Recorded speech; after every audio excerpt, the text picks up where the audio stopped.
The year is 1951. A cold wind sweeps across the Korean peninsula, carrying a chill that mirrors the global tension. The conflict, barely a year old, has escalated beyond ground skirmishes into a new dimension: the skies. Here, a silent, deadly chess game unfolds, reshaping the very definition of aerial combat. The sound of jet engines, once a distant promise of speed, now defines the era, a roaring testament to technological might. Yet, this progress is uneven, creating a dangerous imbalance. Pilots, often young men barely out of training, found themselves strapped into machines that, while revolutionary a few years prior, were now facing an unforeseen and terrifying challenge. The United States Air Force, flying aircraft like the F-80 Shooting Star, an early American jet, was about to meet its match. Or rather, something far superior. From the north, a new silhouette emerged: the MiG-15. Sleek, fast, and with a climbing rate that seemed to defy gravity, it was a predator unlike any seen before. Its arrival shifted the calculus of air superiority overnight. The difference in performance was stark. The MiG-15 could climb higher, accelerate faster, and often outmaneuver the F-80s in a vertical fight. It was as if two different generations of aircraft were meeting in the same sky. For the American pilots, this meant every mission carried an extra layer of dread. They were not just fighting an enemy pilot. They were fighting a machine that seemed to have a built-in advantage, a technological leap that felt like 20 years of progress packed into a single, deadly airframe. The official reports began to trickle in, then surged, engagements ending abruptly, radio silence where there had once been chatter. The numbers were grim, and the morale, though resilient, was undeniably strained. Lieutenant John Miller, a relatively new pilot, felt this pressure acutely. He was not a seasoned veteran of a previous war, but a product of the post-war aviation boom, trained on the promise of jet technology. Now, that promise felt like a fragile shield against a faster, more agile opponent. He sat through the debriefings listening to the strained voices of returning pilots, watching the maps where red lines marked the last known positions of those who did not return. The frustration was a constant hum, a low thrum beneath the roar of engines. Commanders spoke of revised tactics, of flying in larger formations, of trying to lure the MiGs into lower altitudes where the F-80s might have a slight edge.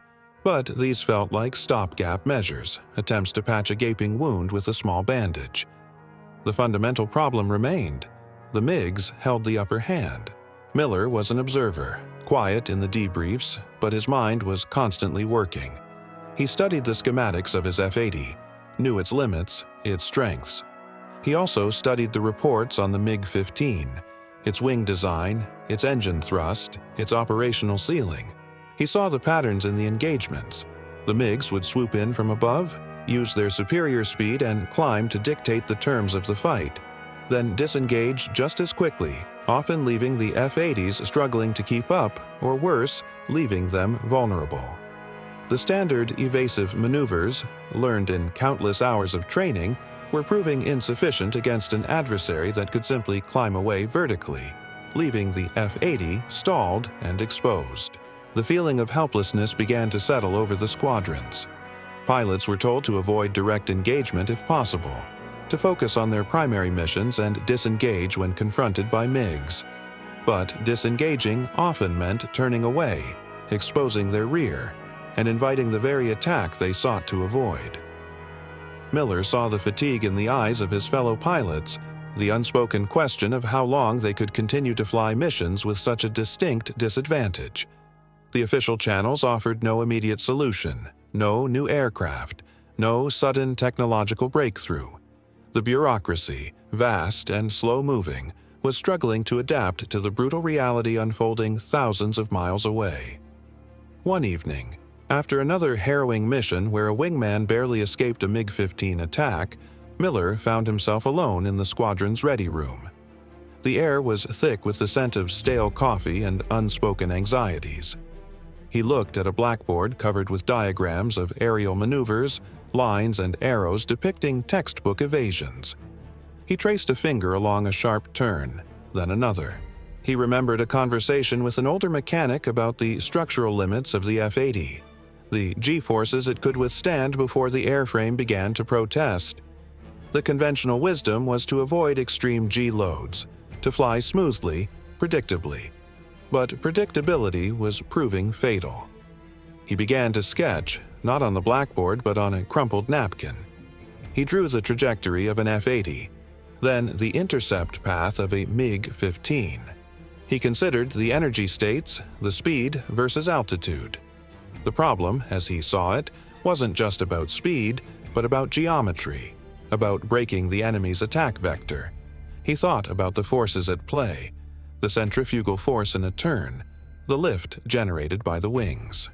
What if, he mused, the conventional wisdom was wrong?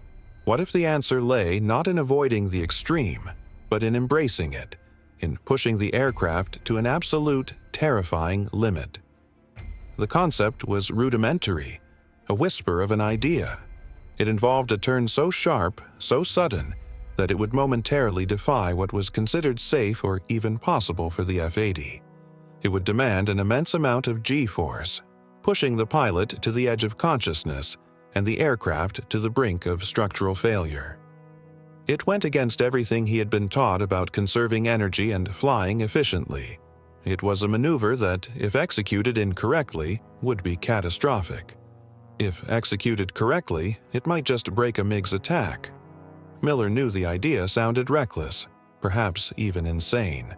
Presenting it through official channels would likely result in ridicule, or, at best, a polite dismissal by those bound by regulations and established doctrine. He was a junior officer without rank or influence. His idea was born not from a committee meeting or a research lab, but from the raw necessity of survival, from the quiet desperation he saw in the eyes of his comrades. He understood that if a solution were to come, it would likely not be handed down from above. It would have to be forged in the cockpit by someone willing to challenge the accepted norms, someone willing to risk everything. He began to spend extra time in the cockpit of his F-80, not just for scheduled flights but for quiet moments before dawn or late into the evening. He ran through mental simulations, visualizing the sequence of controls, the precise timing needed. He felt the phantom pressure of the G-forces, the tunnel vision, the struggle to maintain awareness. The maneuver was a dance on the edge of a knife, a desperate gamble. But as he watched more and more pilots fail to return, as the frustration solidified into a heavy weight, the gamble began to seem less like recklessness and more like the only path forward. The stakes were too high to simply accept the status quo. Lives were being lost, and the technological gap was widening with each passing day. He knew he had to try. The quiet determination in Lieutenant Miller's eyes was a stark contrast to the roar of jet engines on the flight line. Each morning, as the sun began to paint the Korean sky, he would prepare for his routine patrols, but his mind was not solely on the official mission. He sought moments, fleeting and dangerous, to experiment. He knew the official flight parameters, the limits etched into every pilot's training. Yet he also knew the grim reality of the skies above, where those limits were being shattered by an unseen, faster adversary. His initial attempts were cautious, almost imperceptible. He would initiate a standard turn, then, when alone in a vast expanse of sky, he would subtly increase the G-load just a fraction beyond what was comfortable, a test of the F-80's airframe and his own tolerance. The aircraft would protest with a low groan, the controls stiffening under the strain. His vision would narrow, a gray veil creeping in from the periphery, a chilling reminder of how close he was to losing consciousness. Each time, he would back off, heart pounding, analyzing the sensations, the precise movements of the stick and rudder, the way the air flowed over the wings. Miller spent hours studying the F-80's flight manual, not for its standard operating procedures, but for the hidden margins, the structural stress points, the maximum load factors. He cross-referenced this with his own observations from the cockpit. He discovered that the F-80, while designed for speed, also possessed a certain robustness, a resilience that, when pushed, could momentarily exceed its stated capabilities. The challenge was to harness that resilience without breaking it, or himself. The true breakthrough, or rather, the terrifying leap, came during a solo training flight over a desolate stretch of the coastline. He had practiced the entry, the precise speed and altitude. This time, he would commit. He pushed the stick with a deliberate, firm motion, applying full rudder, initiating a turn that was sharper, more violent than anything he had ever attempted. The F-80 shuddered violently, protesting the immense G-forces. His body was pressed deep into the seat, his lungs struggling against the crushing weight. The world outside the cockpit became a blur of gray, then a tunnel. He gritted his teeth, fighting the encroaching darkness, focusing on the instruments, on the subtle vibrations of the airframe. For a terrifying few seconds, he was on the edge, the very brink of losing control, of blacking out, of the aircraft tearing itself apart. Then, as suddenly as it began, the turn was complete. He released the pressure, the G-forces receding, and the world snapped back into focus. He was disoriented, breathless, but he had done it. The F-80 was intact, and he was flying. The exhilaration was quickly replaced by a cold, analytical assessment. It was rough, uncontrolled, and far too dangerous for combat, but it was possible. He had survived. This was not a maneuver for the faint of heart, nor for the uninitiated. It required absolute precision, perfect timing, and an unwavering will to endure extreme physical stress. He understood that this was not a simple turn. It was a controlled stall, a momentary defiance of aerodynamics, forcing the aircraft to pivot on a dime by leveraging its structural integrity against its own momentum. His solo missions became his laboratory. He would fly out, feigning engine checks or navigational adjustments. Then, in the vast emptiness of the sky, he would practice. Each attempt was a battle against his own physiology, against the aircraft's design limits, against the fear of catastrophic failure. He learned to breathe through the G-forces, to tense his abdominal muscles, to use every trick to keep blood flowing to his brain. He started to refine the entry and exit, making the transition smoother, more controlled. He experimented with different speeds, different angles of attack. He was training not just his hands and feet, but his entire body and mind to execute a maneuver that was fundamentally unnatural for the F-80. The other pilots noticed his increased flying hours, the way he meticulously checked his aircraft, the quiet intensity in his demeanor. Some attributed it to a rookie's eagerness, others to a serious approach to his duties. No one suspected he was secretly developing a radical new tactic, one born of desperation, not doctrine. He kept his counsel, knowing that any mention of his impossible turn would be met with scorn, perhaps even in order to cease risking valuable equipment and his own life on such a foolhardy endeavor. The system, designed for order and predictability, had no room for such unorthodox self-taught innovation. He began to track his progress, making mental notes, sometimes even crude sketches in his logbook, hidden amongst official entries. He noted the precise G-loads, the exact moment of control input, the recovery time. His goal was not just to survive the turn, but to make it effective, to make it a weapon. He envisioned the MiG-15, swift and deadly, closing in. He imagined the precise moment he would execute his turn, breaking the enemy's attack, forcing it to overshoot, suddenly finding itself in a disadvantageous position. The concept was simple in theory, devastating in practice. A standard evasive turn would bleed off energy, making the F-80 vulnerable. Miller's turn, however, was designed to shed very little speed, instead using the immense G-force to achieve a rapid change in direction. It was a trade-off: extreme physical stress for the pilot and immense strain on the aircraft, in exchange for a sudden, unpredictable maneuver that could throw off a faster adversary. He was betting everything on those few terrifying seconds of controlled chaos. The loneliness of his endeavor was profound. He carried the weight of his secret, the potential solution, and the immense personal risk, all by himself. He saw the continued losses, the weary faces in the debriefings, and he knew he was running out of time. He had to be ready. The question was no longer if he would attempt the maneuver in combat, but when. He was close, agonizingly close to mastering a move that could redefine survival in the lethal skies above Korea. The constant threat of enemy aircraft, the rigid adherence to established procedures, and the sheer physical toll of his secret training were all tests that sharpened his resolve. He was on the cusp of something transformative, a silent rebellion against the tyranny of technology, forged in the crucible of individual courage. Oh Chill of the Korean morning was a familiar companion as Lieutenant Miller's F-80 sliced through the thin air, a silent predator in a sky that often harbored deadlier ones. He was on a reconnaissance patrol, a seemingly routine mission over a sector known for sporadic enemy activity. Below, the rugged terrain was a patchwork of snow and dormant fields, indifferent to the conflict above.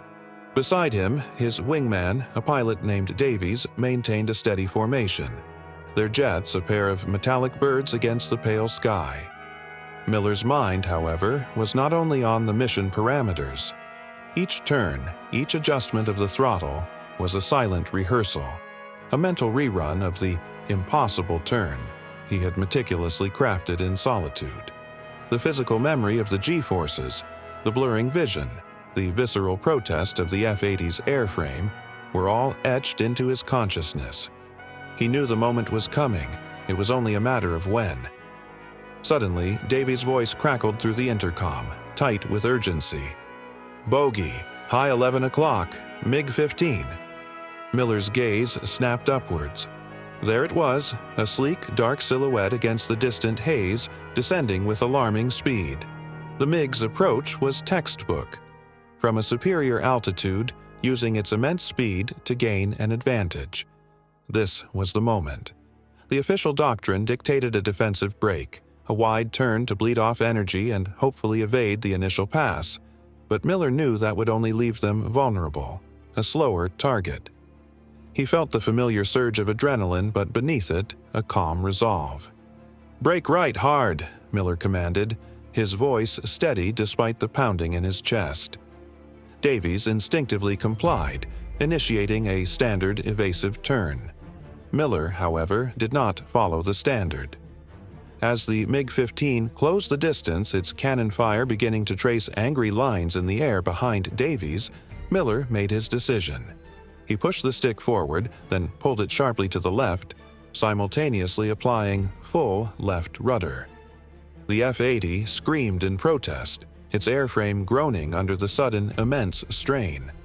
The world outside the cockpit became a violent kaleidoscope of gray and black. The G-forces pressed down with crushing intensity, squeezing the air from his lungs, blurring his vision to a pinprick of light. His body fought against the pressure, every muscle tensed, every fiber screaming in protest. He gritted his teeth, focused on the faint outlines of his instruments, on the subtle shift of air currents against the wings. For a terrifying fraction of a second, he felt the aircraft shudder, teetering on the edge of a controlled stall, its wings biting into the air at an impossible angle. He was pushing the F-80 beyond its stated limits, risking structural failure, risking consciousness. Then, as suddenly as it began, the pressure began to ease. He had held it just long enough. The F-80, though battered and complaining, was intact. He fought for breath, his vision slowly clearing, and he saw it. The MiG-15, which moments before had been a deadly hunter on his tail, had overshot. It was now a tiny speck. Flying past his original trajectory, its pilot undoubtedly confused by the F-80's sudden, almost instantaneous change of direction. The MiG's attack vector had been utterly broken. "Miller, what was that?" Davies' voice was filled with a mixture of shock and awe. "You just vanished." Miller took a moment to steady his breathing, his hands still gripping the stick, his body aching. "Just a tight turn, Davies," he managed, his voice a little hoarse. He scanned the skies. The MiG, momentarily disoriented, was now climbing rapidly, attempting to regain its altitude advantage. But the window of opportunity for its initial, devastating pass was gone. Miller had bought them precious seconds, enough to reevaluate, enough to disengage on their own terms. He gave the order to break off and head for base, his heart still thrumming with the aftershocks of the maneuver. Back on the ground, the debriefing was tense. Davies, still visibly shaken, recounted the engagement, emphasizing the MiG's relentless pursuit and Miller's seemingly miraculous escape. He described the F-80's sudden, violent turn, a maneuver unlike anything he had ever witnessed. Miller offered a concise, understated account, attributing his survival to aggressive, evasive action and the F-80's responsive controls.